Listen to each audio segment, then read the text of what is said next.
Hey, let me see your hands. Get on the ground. Get on the ground. Get on the ground right here. Get on the ground. There's a gun behind me. There's a gun up behind me.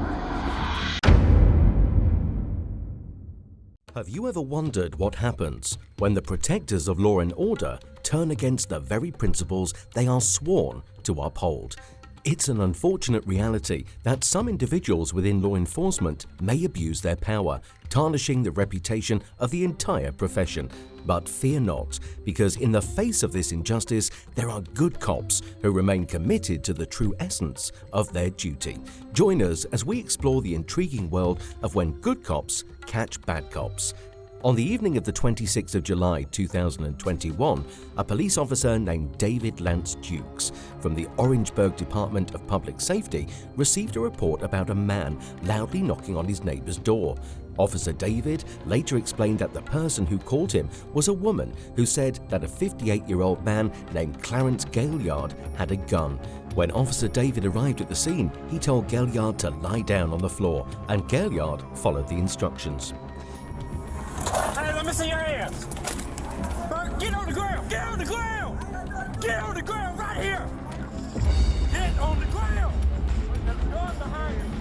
There's a gun up behind me. However, the officer was still unsatisfied and used his foot to forcibly push the man, who had a disability, to the ground.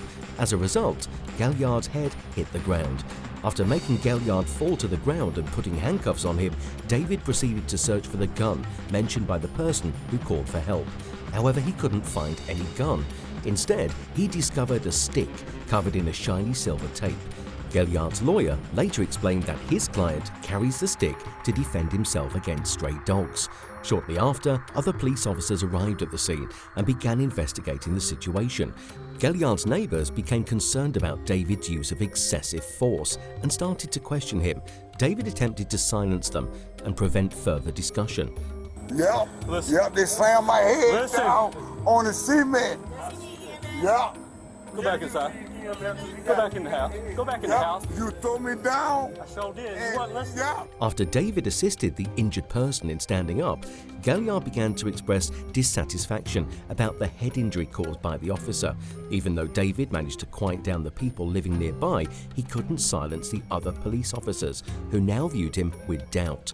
Feeling trapped, David attempted to explain his actions by stating that Gaillard was uncooperative and that he was concerned for his own safety because the person who called mentioned that Gaillard possessed a firearm.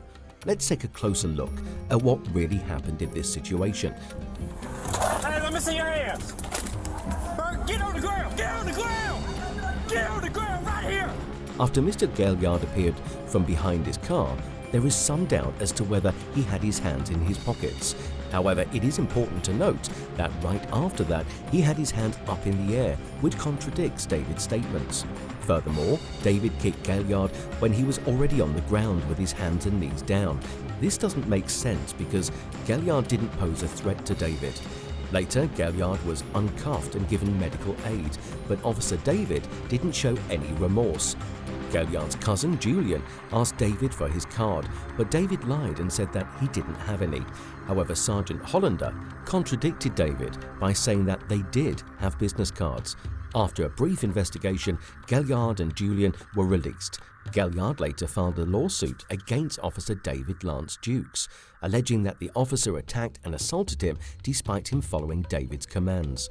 Once David's medical condition allowed, he was arrested and charged with first-degree assault and battery, which is a 10-year felony in South Carolina. He was also fired from his job. Despite David's attempts to justify his actions through the incident, his fellow police officers did not support him or try to cover up his outrageous behavior. It's important to note that David was a police officer. We have another police officer on our list who did something very wrong. This time, it's a chief deputy who not only broke the law, but also tried to use his important position to avoid getting into trouble. The incident happened on May the 12th, 2019, when Arkansas State Police Trooper Michael Valentine was on patrol. He noticed a car moving from one side of the road to the other in a wobbly manner. Trooper Valentine saw that the driver's side tires crossed the yellow line many times before the car went off the road. This was dangerous because the car could have crashed into another vehicle coming from the opposite direction, causing innocent people to get hurt or even die. To prevent a potential tragedy, Trooper Valentine pulled the driver over. Little did he know that he was about to meet a chief deputy.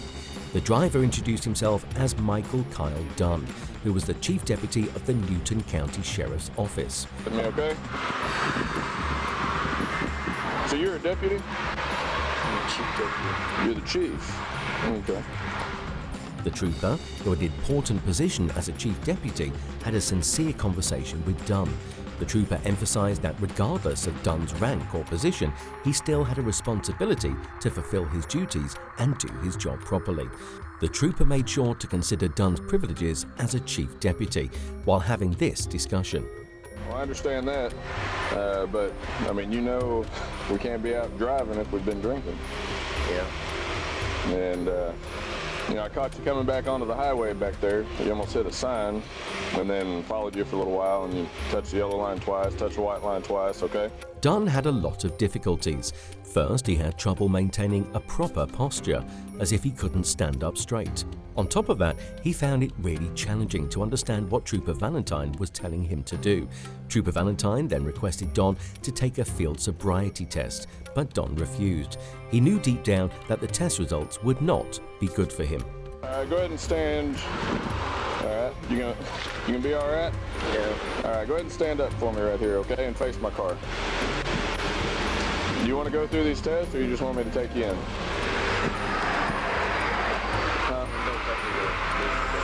I won't take you to Newton. We're in Boone right now, so I'll be taking you to Boone.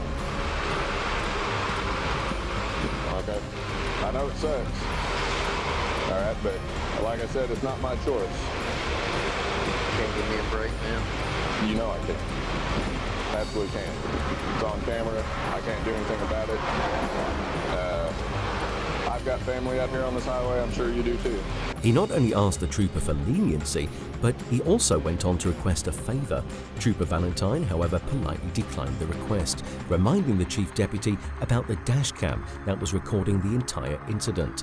Now let's imagine what might have occurred if there hadn't been a camera recording the event. Trooper Valentine presented Dunn with two options. Either he could take a field sobriety test, or he could opt to go to jail. Unfortunately, Dunn decided to take the more difficult path. You have a pretty good chance of, judge finding you not guilty. He does that quite a bit. I don't know how I've never seen him in court with another officer with a DWI, but in that court. However, he didn't like it when they put handcuffs on him. This is a rule that he would have followed if he were to arrest someone. Even though Dunn kept reminding the trooper that he was a police officer, Trooper Valentine continued to do his job. But he did show respect for Dunn's position while doing so. The trooper even mentioned how the judge had been good to the police officers. After giving Dunn some hope, Trooper Valentine took him to a nearby police station. There, Dunn was given citations for driving under the influence and refusing to take a breathalyzer test. Later, Dunn had to go to court where he was found guilty of drunk driving and was told to pay an $800 fine. He was also sentenced to 1 year in jail, but the sentence was suspended, except for 1 day. Dunn received credit for the time that he'd already spent in jail. Dunn tried to avoid facing the consequences of his actions, but he couldn't escape the punishment. As we conclude our exploration to the realm of policing, it becomes evident that when good cops catch bad cops, true justice prevails.